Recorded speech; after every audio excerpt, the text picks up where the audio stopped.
Ahí. Vamos ahora con lo que ha sido el tema de la semana, y es que el viernes, con una sentencia que tomó, más de 8 horas leerla, Keiko Fujimori, quien fuera hasta hace unas semanas la mujer más poderosa del país, fue detenida preventivamente por un lapso de 36 meses.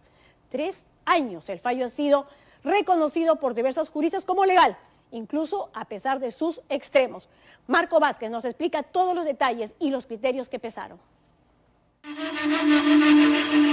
En el presente caso, este despacho va a imponer prisión preventiva en contra de la investigada Keiko Sofía Fujimori Gucci por el plazo de 36 meses, por las siguientes razones. Sentencia máxima. Y va a vencer el 30 de octubre del año 2021.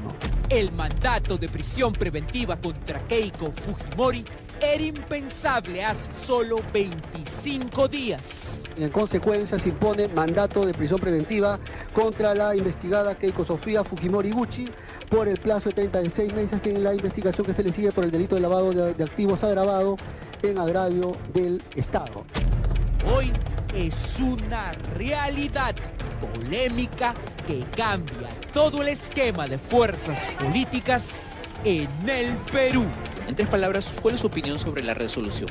Creo que los ya conocidos 3 requisitos para la medida de detención provisional se cumplen.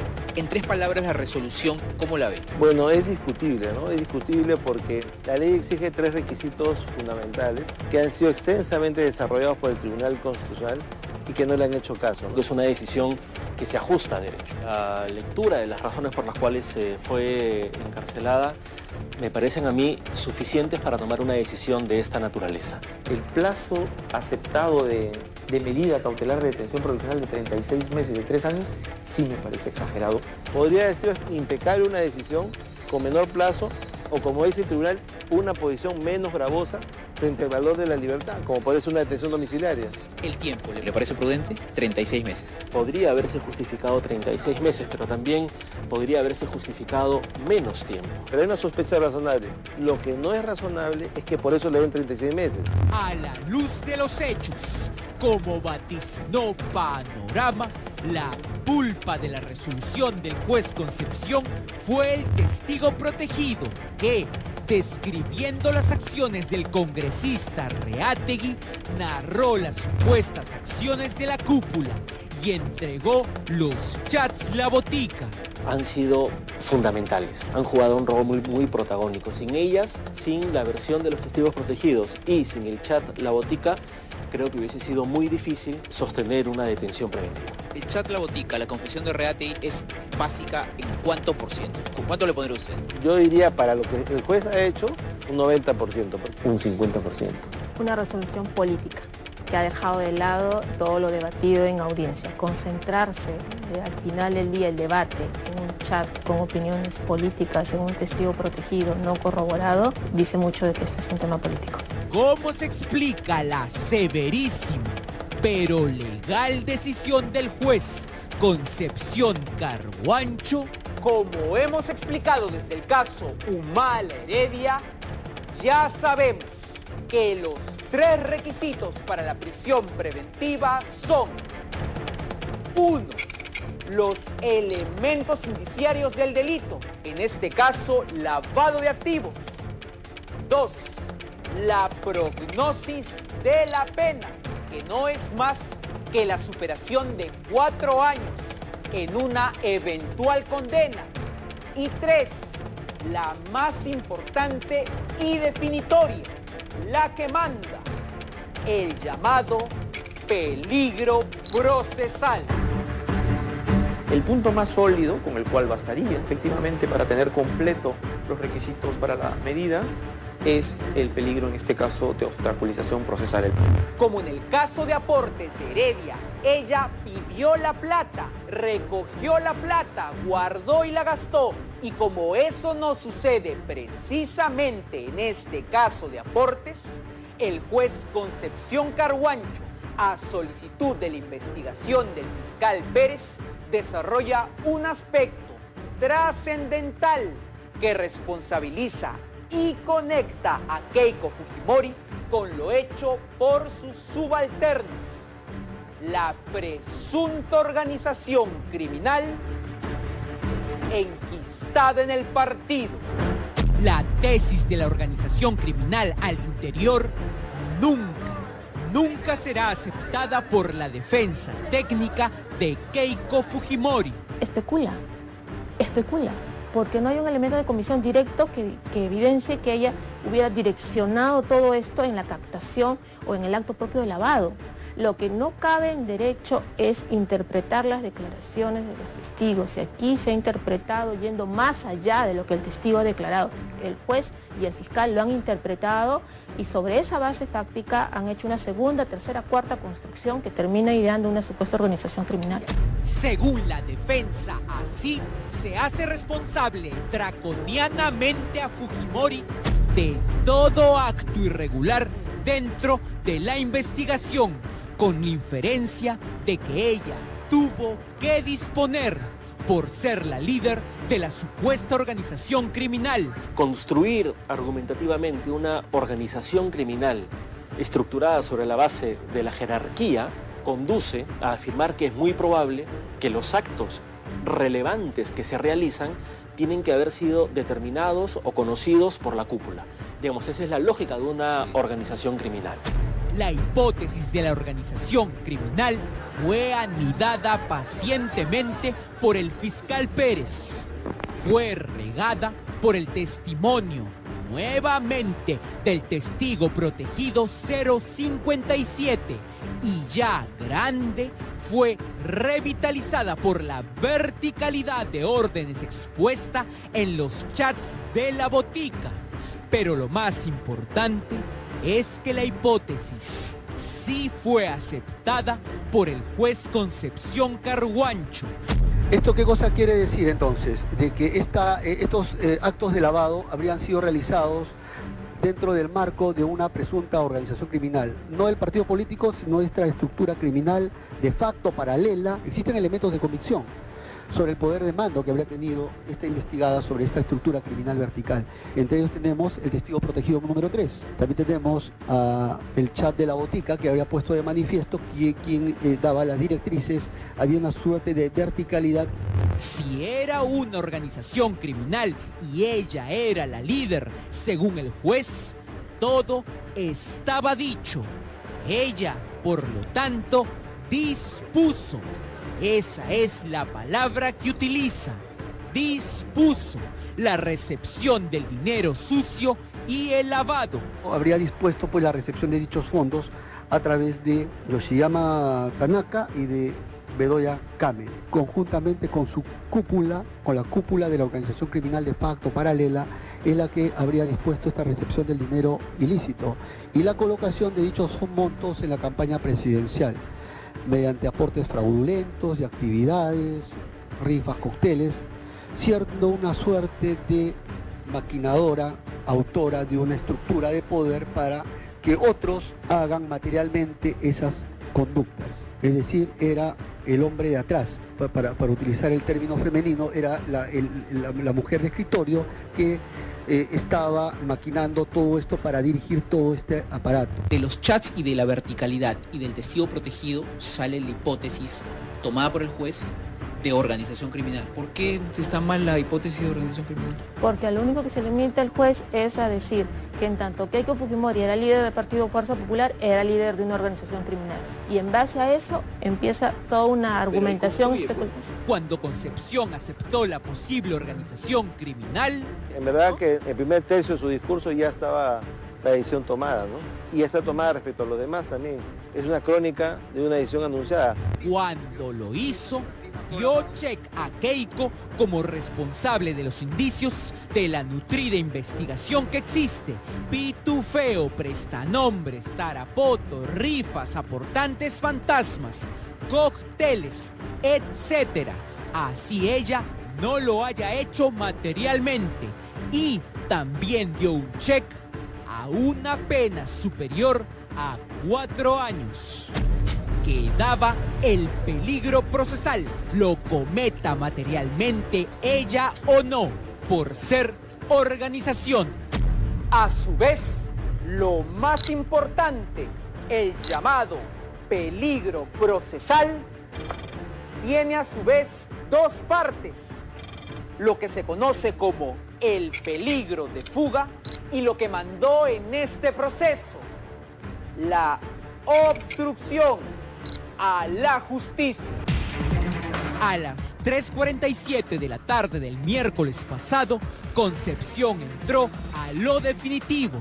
Sexto, análisis del tercer tema sobre el peligro procesal. A pesar que analistas no... Sexto, análisis del tercer tema sobre el peligro procesal. A pesar que analistas no lo mencionen, Concepción Carguancho sí achacó peligro de fuga a Keiko por 1.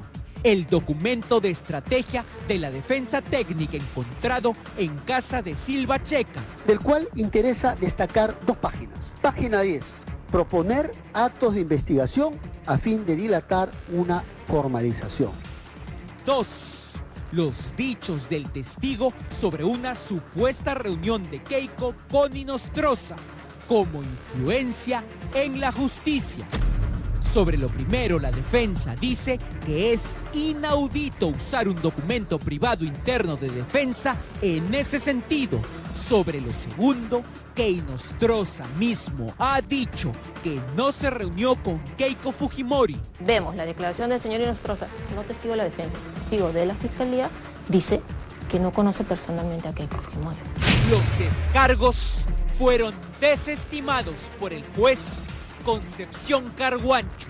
Entonces es fuerte, es intenso, es alto el peligro de fuga de esta investigada. No por el dato del arraigo, el del arraigo lo hemos dado por acreditado, pero hay otros datos que sí ponen de manifiesto peligro de fuga de esta investigada. Así llegamos a lo señalado como lo más fuerte. Peligro de obstaculización de la actividad probatoria en el caso concreto. En la obstaculización a la justicia se narraron 6 hechos. Estos son, aquí están. 1. Torcer voluntad de testigos. 2. Injerencia sobre el trabajo del fiscal Pérez. 3. El caso del miedo del testigo protegido. 4. Los informes técnicos a favor de Fuerza 2011 de la OMPE. 5. La pericia contable también a favor de Fuerza 2011. 6. La perturbación de la congresista Luz Salgado en el allanamiento al local de Fuerza Popular de Paseo Colón. En ninguno se observa el nombre ni sindicación directa a Fujimori. Sin embargo, como dijimos, ella sería responsable por la hipótesis de líder de la organización. Hay hechos de menor magnitud, como que Luz Salgado le dijo a Pérez que allanaba un partido político, que no se estaba metiendo con cualquiera. Igual entró a la obstaculización. Decirle al fiscal que no sabe con quién se mete, un poco que nos lleva a interpretar otra cosa. Nos lleva a interpretar de que pretende amedrentar al fiscal para que no cumpla con sus funciones. Para el juez, además, tuvo que haber influencia en la OMPE para lograr informes como certificados de buena conducta de Fuerza 2011 y sus aportes. ¿Qué nos lleva a inferir de que tuvo que haber existido cierto nivel de influencia para legalizar, para obtener estos informes de favor? Lo que nos deja nuevamente con lo sustancial. Los testigos de Tarapoto, que fueron detenidos preliminarmente y que en Lima algunos abogados desconocidos los indujeron a decir mentiras. Obstaculización sobre testigos para torcer su voluntad. Pero que decidieron al final contar la verdad de los aportes que hicieron. El miedo del testigo que cuenta las acciones de Rolando Reategui. También vamos a tener el caso del testigo protegido, teme por su vida e integridad de su familia. Y el chat La Botica. Úrsula Letona, oficial para salir a chancar, Pierre Figari, y con el doc en la mano dar las entrevistas y joderlo, deslegitimarlo, que hay una consigna de desprestigiar a un funcionario. Y bajo esta lógica se advierte cierto peligro de obstaculización a la actividad probatoria de manera directa. Así volvemos al principio. Chat La Botica, la confesión de Reategui es básica en ¿cuánto por ciento? ¿Cuánto le pondría usted? Yo diría, para lo que el juez ha hecho, un 90%. Keiko, según el juez, no puede abstraerse de estas responsabilidades, así no lo haya hecho materialmente, pues en la lógica de organización criminal que él aceptó, ella es la supuesta líder y ella controla y dispone.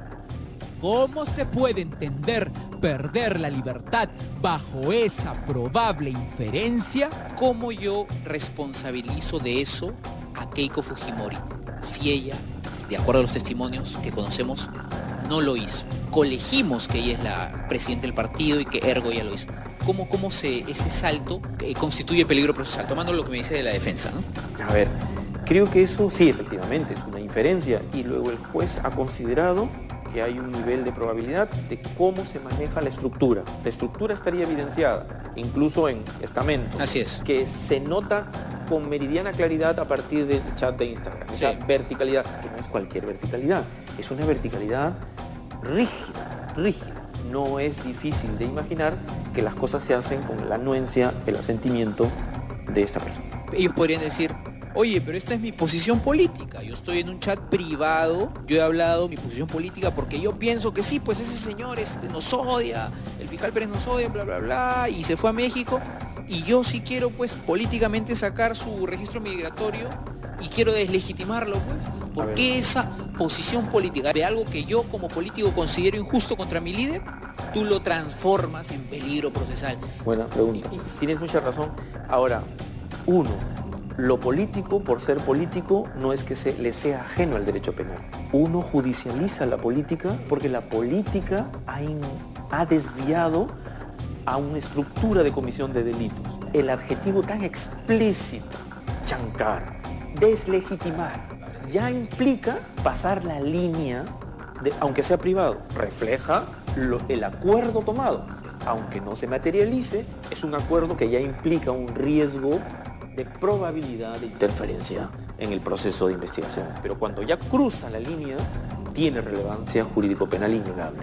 Lo que pasa es que lo que se puede hacer como persona pública, como persona política, o como congresista, o como funcionario público, eso no significa que no se puede incurrir en responsabilidad a consecuencia de esos actos. Afirmar lo contrario sería afirmar la impunidad de todo funcionario público. Una persona que ha sido calificada así, líder, presidenta, que más allá de su rol político, se vale de esa estructura para emitir órdenes directivas o instrucciones de comportamiento tendentes a encubrir o a imposibilitar ciertas investigaciones. De manera que en ese contexto es totalmente plausible que las decisiones relevantes a los intereses de ese grupo no se tomen por los ejecutores, sino que sean consultadas, que sea de conocimiento o hayan salido de las autoridades máximas de ese grupo. Con esa inferencia se puede concluir y llegar a la prisión preventiva, ergo. Esas y otras inferencias y otras pruebas.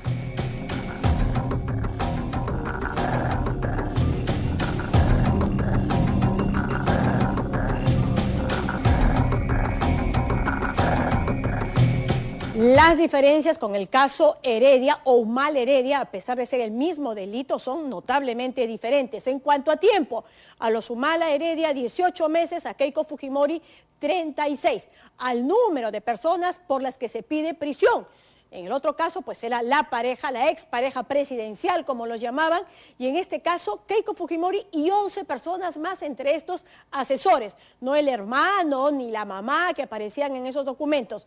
El grado de involucramiento también de cada uno y el escalamiento que se dio en el caso de los Humala Heredia, que fue pues primero comparecencia restringida, se amplió impedimento de salida del país y luego la detención preventiva, cosa que en este caso tampoco ha ocurrido, entre otras diferencias más. Ahora, la pregunta de fondo es, ¿eso la hace ilegal o irregular? Pues de ninguna manera. Bien, como bien ha señalado además el propio